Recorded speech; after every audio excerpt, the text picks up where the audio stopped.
Yo, what's up guys? Magandang araw po sa inyong lahat dyan mga ka-silent, mga ka-friends. Welcome back ulit sa aking panibago na namang video mga ka-silent. So, galing pa ako sa bahay namin mga ka-silent sa may barangay Gaya-Gaya sa Jose del Monte, Bulacan. So, papasok po ako mga ka-silent dito sa may Ortigas, sa may Pasig mga ka-silent. So, nandito na po ako ngayon sa may EDSA mga ka-silent. So, sa may malapit sa may Connecticut, sa may kanto mga ka-silent. So, ito na po yung Green Hills na po itong bandang kanan dito mga ka-silent. So, dito po yung hanap buhay ni Silent Moves mga kasalin sa may Wakwak Village sa may Mandaluyong City mga kasalin. So yan, pakita ko lang sa inyo ng panandalian mga kasalin yung mga dinadaanan, yung mga binabaybay kong kalsada tuwing papasok ako mga kasalin pag galing ako sa amin yan. So ipapakita ko lang sa inyo ng panandalian yung mga napakagandang view dito sa may Ortigas, Pasig mga kasalin. So yun. So, ganito po yung nilalakbay ko araw-araw mga kasalin pag umuwi ako yan. Allowance lang kami dito ng kalahating dangkal. Minsan, inches na lang mga kasilent sa kamadali kasi sa sobrang traffic. So, bagon silang pandaan ko mga kasilent. Tapos, Commonwealth. Tapos na ngayon, nandito na ako sa may Ortigas flyover mga kasilent. So, ito po yung pinaka-crossing dito mga kasilent. So, napaka traffic po dito mga kasalin. So yung bandang kanan mga kasalin dyan, so papunta po yan ng North Green Hills. So ito naman po yung nasa taas mga kasalin. So MRT po ito.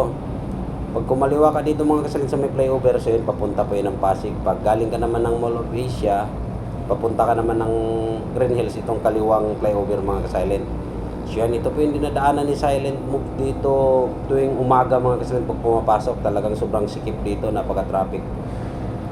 Kailangan dito mga kasalint may ka-counting logic ka dito. So yun, pakita ko sa inyo ng panandalian mga kasalint yung mga napaka-eksing, napakagandang mga tanawin dito sa may Ortigas mga kasalint. Yan.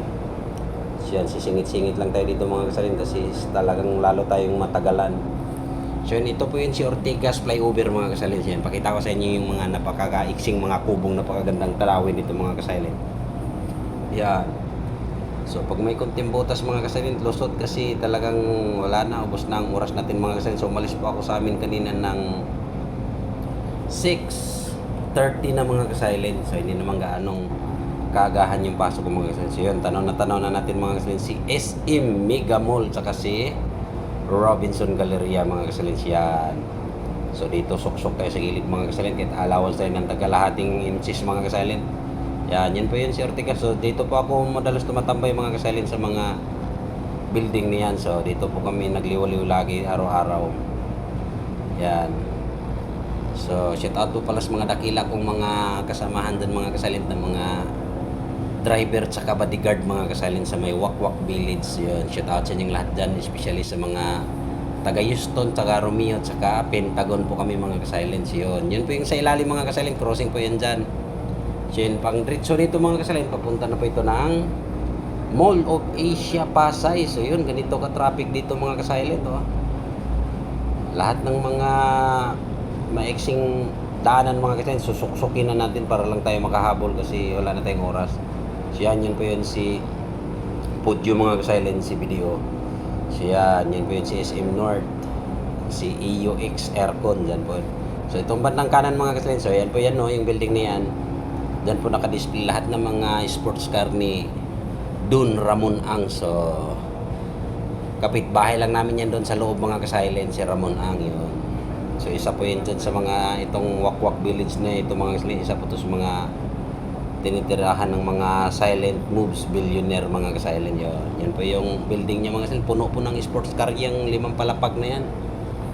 Si Ramon Ang po yung may-ari dyan mga kasilent yun. Kitang-kita yun dito sa may EDSA.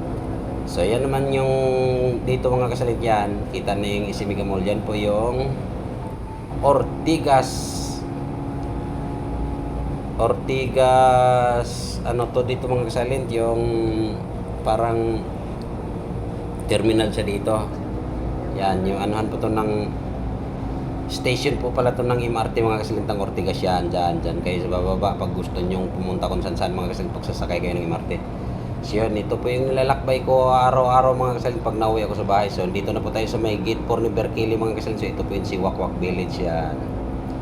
So dumating na po ako dito mga kasalin. So sana nagustuhan yung aking video mga kasalin. So happy watching po. Dito po yung mga guard natin. Bye bye.